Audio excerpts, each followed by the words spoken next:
if you want to be able to walk away from your business and go on 3, 4, dare I say 5-week vacations or visit family or whatever it might be, you're going to have to set a team in place for that. And after you set that compelling vision, like we talked about last week, as the leader being the one who sets that vision with your team, and then you hold people accountable to keep that vision going, the one thing you're going to have to do is you're going to have to check your ego at the door. Hello. Welcome to Outer Spaces, a podcast dedicated to empowering landscapers, hardscapers, and outdoor living professionals. I'm Joshua Gillow. My mission through this show is to create a powerful resource for you, someone who is striving to grow their company well past the $1 million line, but might not have all the tools and processes to do so. Here in Outer Spaces, we are passionate about breaking the chains of small mindsets and helping contractors just like you take control of their businesses and their lives. With nearly 3 decades of experience designing, selling, and building 6-figure outdoor living spaces, I've made all the mistakes. Starting with $0 in my pocket, and through the grace of God and a ton of hard work, I now own multiple businesses that afford me the time with my family and the lifestyle I've always dreamed of. So join me as I share what I've learned along my journey, strategies, and other contractor success stories right here on the Outer Spaces podcast. Now, let's get on with the show. Hello, welcome back to the Outer Spaces podcast. This is your host, Joshua Gillow, and today is our last week with Scott Lesak. We're going to focus on our entire conversation on how to build a business that doesn't need you. As a business owner, we are always excited about the notion, the idea that we could have a company that would run without us being there each and every day to do the thing, right? This week, we're going to unpack how we did it and help you empower your teams to take over so that they can grow your company to levels that you only ever dreamed of. So let's get started. Hey, welcome back, Scott, to the Outer Spaces podcast here. Today, our topic is how to build a business that doesn't need you. Now, I know most listeners are thinking like, yeah, sure, that's great. When will that ever happen? I'm kind of the chief cork and bottle washer in my company. I do everything. Without me, there is no company, right? And we've all been there. I've been there too, starting out companies and being the only one, and then growing teams and figuring out what my role is in that organization. But today I want to get into more about, how do you build a business that doesn't need you? It sounds like such an amazing thing. You see these pictures of these guys that build a business and then they're off on a boat somewhere in the Mediterranean as their business is growing. Like, seriously, the first time I left my business for more than a week, I thought I was going to come back to nothing but like huge fires and everything gone and clients coming with lawyers trying to take all the money back. And like, that's what I thought. And the crazy part is it never happened, but that was going on in my mind. So welcome back to the show, Scott. We got a lot to unpack in a little bit of time. Absolutely. This is going to be a fun episode, and it's, what a great topic. What a great topic. Yeah.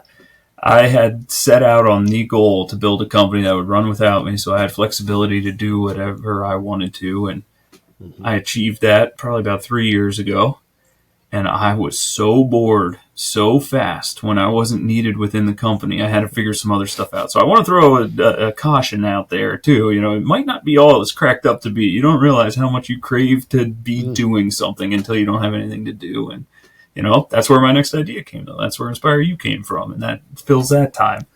But yeah, it's imperative. It's imperative to build a company. The success of your company really relies on you building it to the point that it runs without you, without your involvement. Getting the talent from other people into that pool so their skill sets expand. And, a lot of people have a very challenging time hiring people older than them. I was one of those people. I had a challenge with that for years because of my imposter syndrome, my insecurities that I had. Like, well, this person's going to know more than me. How is this going to work? And I have several employees that are older than me, substantially older, and they're the best guys we have. They know way more than I do, and they go to work every day, and they're teaching me every day, and they're helping me expand every day. And it's incredible. It's absolutely incredible to do that. But this is going to be a fun topic. This is going to be a great conversation. Yeah, no, absolutely, dude. And it's so... Yeah, as you grow, you're either going to be the person that owns a company that always has to be out doing stuff in the field. And hey, if that's you, if you're listening right now and you're like, you know what, I love building cool shit. That's awesome. Don't change a thing. Keep doing that. But remember, you are going to have, at some point, if your goal is to grow, you're going to have to build a team, right? We talked about teammates last week. When we were talking about the top 3 strategies to build and keep a team that cares, right? So if you want to be able to walk away from your business and go on 3, 4, dare I say 5-week vacations or visit family or whatever it might be, you're going to have to set a team in place for that. And after you set that compelling vision, like we talked about last week, as the leader being the one who sets that vision with your team, and then you hold people accountable to keep that vision going. The one thing you're going to have to do is you're going to have to check your ego at the door.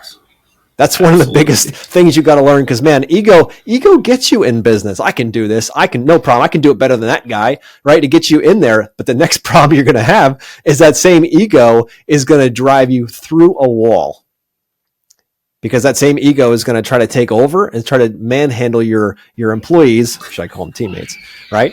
And your employees out. Yes, it is. Yes, it is. Isn't it great shooting from home? You just never know what kind of sounds you're going to have coming through. So the listeners get, we're shooting from home. We've got families. We got animals. We got all that stuff. We'll keep it real. No shame in that, brother. My kids are older now. They're a little quieter, but I remember those days quickly. But yeah, I mean, this is a great conversation, great topic.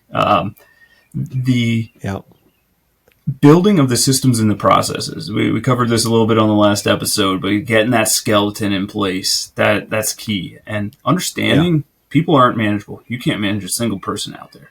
Systems and processes are manageable. So the portion that not just you, your entire team, every single team member on that team has to do is manage the process. So us as visionaries, that's our responsibility to start. We don't even have to develop the entire company. We have to develop enough of the company for it to run, and then create the templates and allow other people within the company. Okay, well, this. Oh, you know this area better than I do. We need processes around this. We don't have anything. Can you please develop these? Going back, giving ownership, giving all those pieces. But all of these are the fundamental building blocks. You have to be meticulously organized, meticulously dedicated to making the company better every day. And not just you, but every single person on that team. That is everybody's job. Every job description that we have at Castle Rocks, the first thing it says, do whatever it takes to better the company today. That is the first description in any job function that we have in that. And then we get into the details, because obviously there's details that have to go into that. But that's our number one job, our number one goal for all of this. And the processes are where it starts to really grow and expand this. Yeah, and you're exactly right. I mean, building systems and processes with your teams is the most important part, not dictating them from up top down, right? Because they're not going to stick. No one's going to follow them, and you're just going to find yourself banging your head against the wall. Another thing that is extremely important, especially if there's more than one owner in the company, is defining exact roles and responsibilities, dude. I remember being in business with my brother, and it was like, well, I thought you were going to do that. No, I thought you were going to do that. No, I thought you were going to do that. No, that's not what I signed up for. I don't do that stuff. You do that, but I don't want to do that, right? So, and then that thing never got done, right? So the point is having exact lines of like, okay, this is clearly in your column, and you talk about this. You don't dictate this. You talk like, hey, you know what? I'm a little bit better at communicating, so maybe sales is more my thing. You're a little bit better with logistics or running equipment. Maybe that's more of what you do. Let's figure this out. Let's all agree on it, and let's sign this document that says this is what we've agreed to today, right? That can change in the future. It's not an ironclad thing that can never change. But if you don't have clear roles and responsibilities, especially in the ownership side of things, you're going to be in for a lot of hurt, because there's going to be certain things that are going to fall through the cracks, or they're just not going to be done well at all. And for some of you guys out there that are, you are the entire company, you have to wear all of those hats, and you try to balance all of that stuff. And you know what? To be honest with you, Scott, I suck at a lot of stuff. I'm like you when it comes to being a visionary. I'm a visionary. I am not an implementer. I love coming up with ideas. I love encouraging and building teams. I love getting them involved, all because my gift is not in getting it done. Yeah. My gift is in being able to see it and having faith that we'll get there as a team and being able to work with people. Now, in the last episode, I talked about giving the listeners a little trick. I hate to call it a trick, but it is a trick. A little trick that you can use if you are scared of confrontation.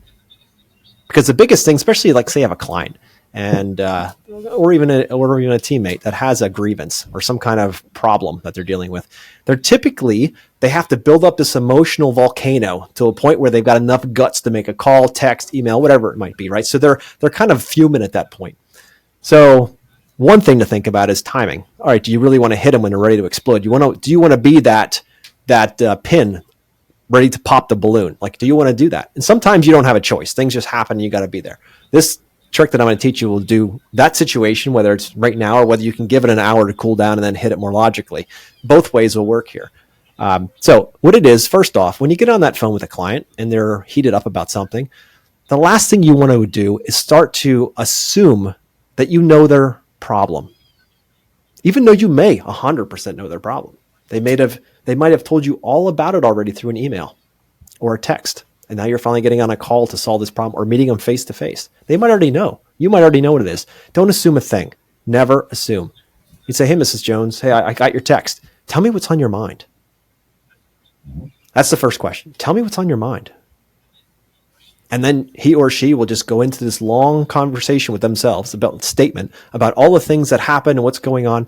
And then, Scott, you'll actually have information. You can start to see the world through their point of view. So when you offer solutions, you can solve problems as opposed to assuming you already know what their problems are. And then saying, all right, well, you know what? I know that here, and here is where we made a mistake. This has to be done. You're being way too ridiculous here and your expectations are wrong. Right. And then she's just going to get more crazy or he's going to get more crazy. So its first thing is saying, tell me what's on your mind. And then empathy. I'm sorry you're feeling that way. Seriously, I'm sorry you're feeling that way. If it were my house, I would feel the same way. And then you go into what we like to call the solution side of things. Hey, are you open to listen to a couple solutions we have? Yeah, okay. Have 2 or 3 options for them. Deliver them with certainty. Hey, this is one path. Here's another path. Here's another path. Which one would you like to take? I love it. So lead, big open question. What's on your mind? If you have a client that's going crazy, what's on your mind? Let them talk. You don't have to defend yourself. You don't know what's truly going on until they can vent. And I'll tell you something. This works for the wife too. So what's on your mind, honey? Don't ever assume you think you know because you don't. So confrontation, that's the easiest way to do it. And then you have to have a little bit of, you have to eat a slice of humble pie sometimes and realize that maybe you messed up. Maybe you need to own that instead of trying to point it at somebody else. So when you own it, what's on your mind? Tell me what's going on. Oh, I totally understand. This is the empathy side. So first open up, then empathy, and then the solution with certainty. The next thing you know, you don't have problems anymore, and you'll look for them. You'll be looking for problems. You'll be kicking bees' nests and kicking bears in the balls in order to just try this out. Like, I got to try this thing, right? I'm telling you, it works amazingly. And it's not about any kind of manipulation. It's simply just being a good listener. How can we possibly come in and help solve problems that we don't know what they truly are? Man, I love it. I love it. And a statement just came into mind as you were saying all that. We actually create these confrontations. We create these confrontations by assumption. The assumption that we have leads to the confrontation. Whereas if we just approach it, if we just walk into these situations and our intention is to listen and to absorb and to understand somebody else's position first before trying to get our position out, it would change. It would alleviate 99% of these. And the 1% that's left there is when you have 2 egos that are just butting and it's all egotistical at that point. If you're rationally thinking, both parties, and rationally communicating, confrontation shouldn't exist. It's problem solving at that point. It is, exactly. And if we're afraid that the other person's going to yell at us, tell us we're not going to pay it or punch us in the nose, like that doesn't happen when they get a chance to finally vent. You wonder why you get bad reviews, like on your website or even on Google or whatever. It's because the client never had a chance to vent. They went to that medium, the writing medium in that Google review, to write something bad because you never called. You never showed up. Be a man, be a woman, go out and face them face to face. Say, guys, what's on your mind? I've had to do that many times in my career. I remember one very specifically where a client was all of a sudden got pissed off for no reason. I didn't think so at all. Again, my assumption, right? And the husband he was always in the background. The wife was always the one that we were communicating with. And they were part of our conversation through our sales process and everything, but he kind of fell off. Well, at a certain point, this guy starts texting us and said, I can't believe you think you're going to be doing these things on my property. This isn't going to happen. And I can't believe you haven't been including me in all these emails. And he made it very clear earlier that he didn't want to be part of them because he's a busy man. But at a certain point, it was a problem. And he said, I want all work to stop on my site. I want nothing else happening. And we've got crews coming and working. And it's like, what are we going to do with this? I said, guys, it's 10 o'clock in the morning. How's 3 p.m.? Will you both be able to be on site? I'd like to meet with you and talk through this. And they said, yeah, we'll be here, but you better watch out. You know, I'm really good at arguing. That was it was a while ago, but that was the tenor of the conversation. I said, hey, no problem. I'll be there at 3:00. So Scott gives them time to simmer down and start thinking a little more logically, a little less emotionally.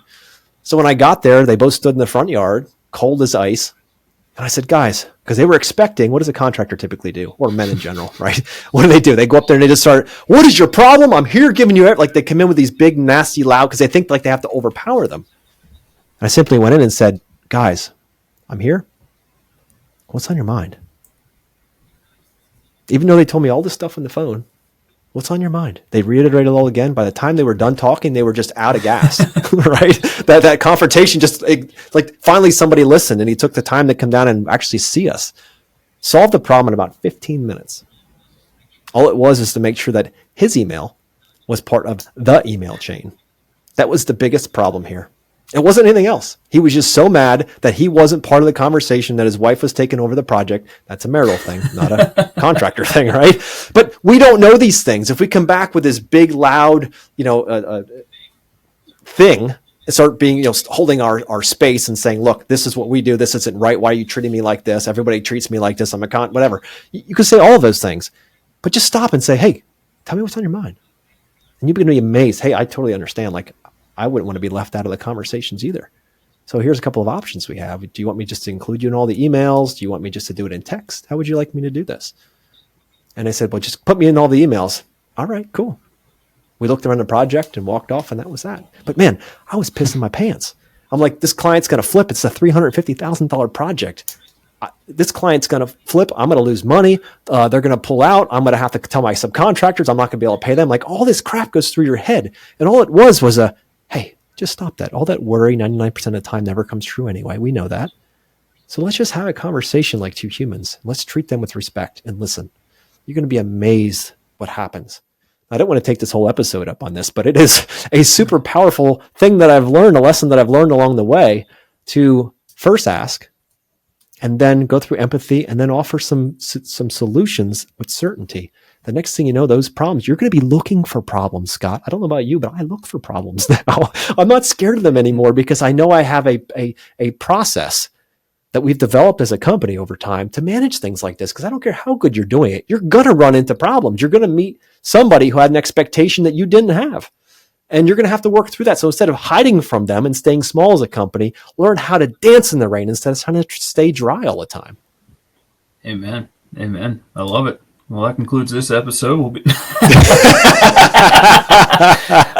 I think all of what you just said, it's really important to make sure that we're approaching every conversation, whether it's a challenging one or not. Every conversation, approach it to listen, not to respond. Yeah. And having that approach that I am listening, I want to understand rather than I just want to respond. I want to talk. I want to tell you who I am.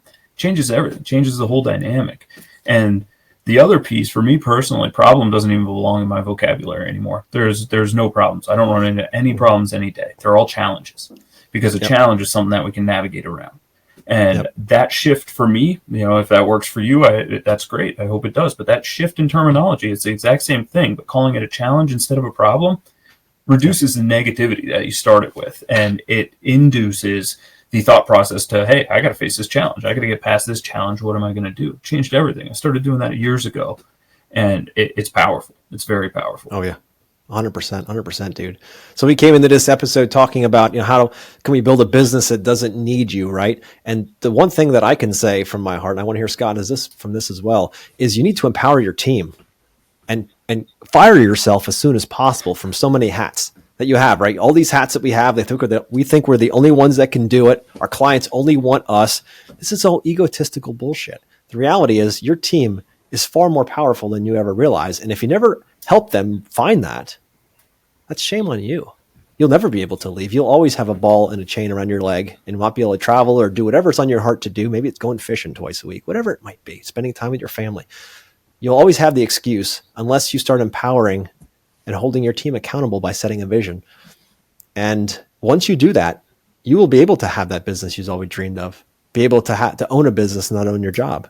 But so much of this, systems and processes and empowering a team to help build all of this together so you can step out and they can be even more dangerous in a good way when you're gone. And your company can not only just thrive, survive when you're gone, but thrive and grow when you're not there. Isn't it great, Scott, when you have a company, when you come back and you're like, hey guys, how did everything go while I was gone? Like, yeah, we sold a bunch of work and we're actually ahead of our sales numbers right now and everything is great. And you're like, sweet, keep doing that. it's amazing, right? It is. And that's my daily experience. I love it.